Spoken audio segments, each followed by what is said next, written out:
Assalamualaikum warahmatullahi wabarakatuh. Nama saya Farsha Khairunisa Salsabila dari kelompok 5 dengan NIM 060355250 akan menjelaskan salah satu tokoh psikologi fungsionalisme, yaitu Edward Lee Thorndike. Selamat menyaksikan.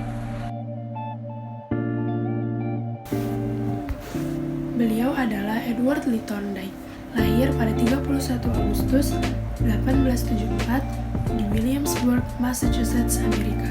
Beliau wafat pada 9 Agustus 1949 di Montrose, New York, Amerika.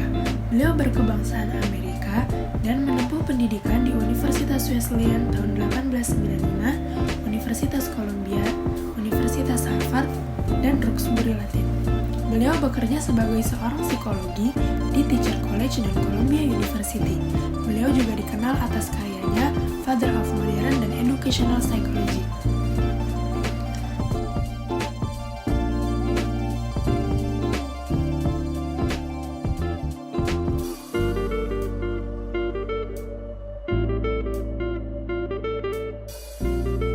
Beliau menghasilkan banyak karya, di antaranya ada Animal Intelligence tahun 1898, The Psychology tahun 1922, The Elements of Psychology tahun 1905, The Teacher's Workbook tahun 1921, Education the First Book tahun 1912, dan masih banyak lagi.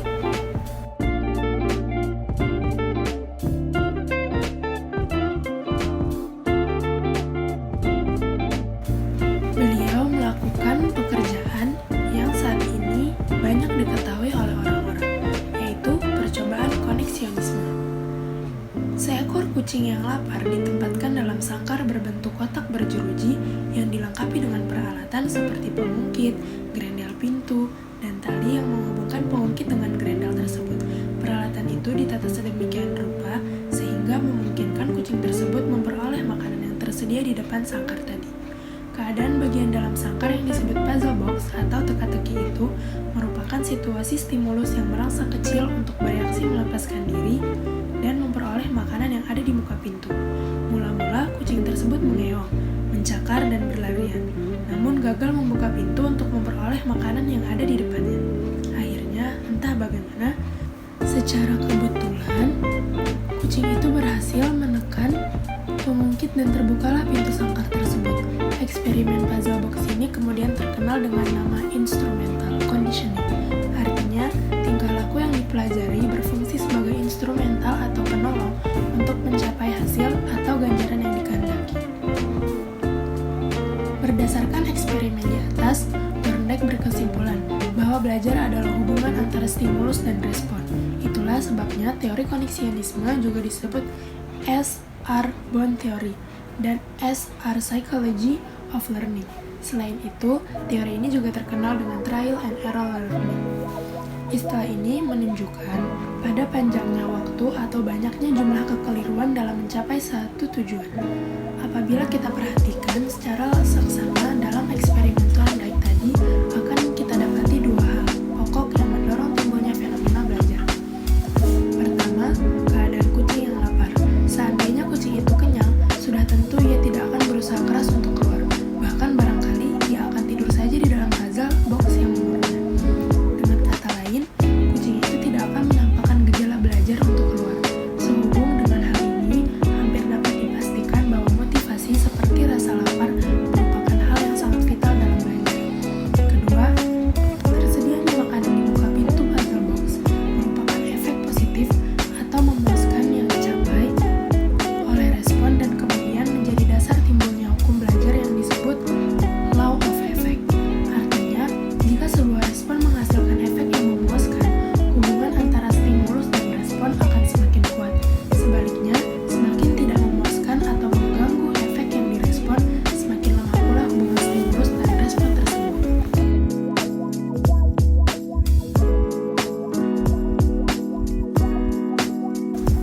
Ciri-ciri belajar dengan trial and error adalah ada motif pendorong aktivitas, ada berbagai respon terhadap situasi, ada eliminasi respon-respon yang gagal atau salah, ada kemajuan reaksi-reaksi yang mencapai tujuan. Ideologi dan hukum L. Thorndike. Yang pertama ada teori koneksionisme.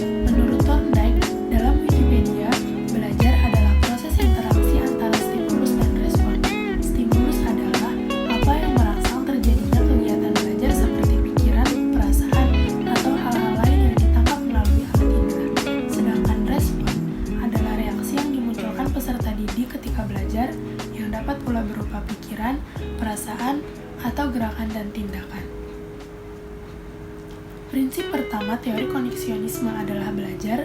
Suatu kegiatan merupakan asosiasi atau connection antara panca indera dengan kecenderungan bertindak.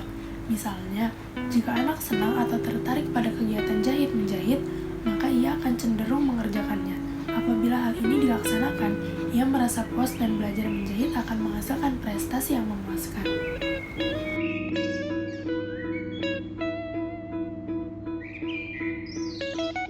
Pemikiran Thorndike tentang proses belajar dapat dibagi menjadi dua bagian, yaitu pemikiran sebelum tahun 1930 dan pemikiran sesudah 1930. Pada poin pertama, terdapat 3 hukum, yaitu hukum efek, hukum kesiapan, dan hukum latihan. Hukum efek adalah jika sebuah respon menghasilkan efek yang memuaskan, maka hubungan stimulus-respon akan semakin kuat.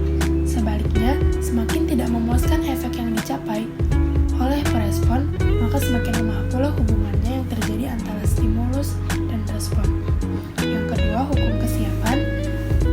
Kesiapan mengacu pada asumsi bahwa kepuasan organisme itu berasal dari pendayagunaan suatu pengantar, conduction unit, di mana unit-unit ini menimbulkan kecenderungan yang mendorong organisme untuk berbuat atau tidak berbuat sesuatu. Yang ketiga ada hukum latihan. Hubungan antara stimulus dengan respon akan semakin bertambah erat jika sering dilatih dan akan semakin berkurang apabila jarang atau tidak dilatih. Pada poin kedua, terdapat 5 hukum, yaitu hukum respon berganda, set atau sikap, prapotensi elemen, responsi dan analogi, pergeseran asosiatif. Hukum respon berganda, setiap individu akan mengalami proses trial and error dalam memecahkan masalah yang dihadapi. Ketika respon yang pertama gagal dilakukan, maka akan mencoba respon yang lain sampai menemukan respon yang bisa memecahkan masalah tersebut. Contoh, ketika mengerjakan soal matematika, cara yang pertama tidak menemukan jawaban. Kemudian dia mencari cara yang lain sampai dia menemukan jawaban yang benar. Yang kedua, set atau sikap.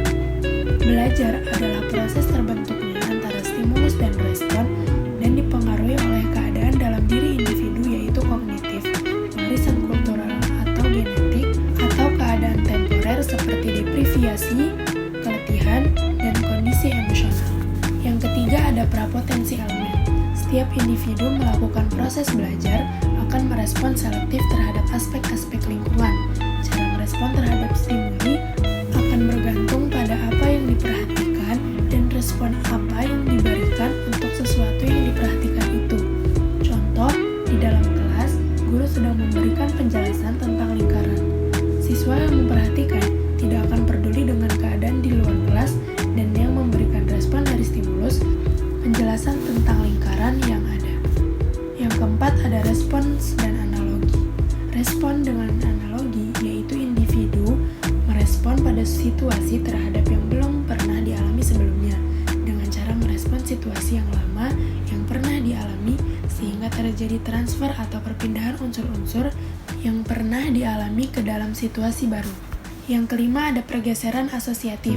Pergeseran asosiatif terjadi akibat pergeseran dari stimulus ke stimulus yang lain yang menyebabkan munculnya suatu respon yang sama terhadap stimulus yang baru.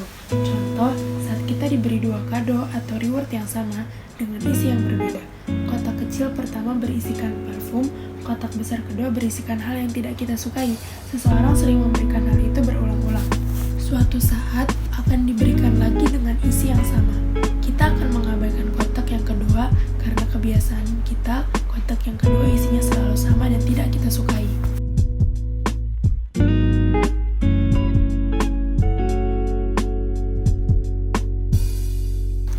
Kegunaan teori Thorndike di bidang psikologi. Menurut Thorndike, belajar dapat dilakukan dengan mencoba-coba. Mencoba-coba ini dapat dilakukan manakala seseorang tidak tahu bagaimana harus memberikan respon. Nah, kita dapat mengetahui karakteristik dari belajar secara mencoba-coba adalah sebagai berikut. Yang pertama, adanya motif pada diri seseorang yang mendorong untuk melakukan sesuatu. Yang kedua, seseorang berusaha melakukan berbagai macam respon dalam rangka memenuhi motif-motifnya. Yang ketiga, respon-respon yang dirasakan tidak sesuai sesuai dengan motif yang akan dihilangkan. Akhirnya, seseorang mendapatkan jenis respon yang paling tepat.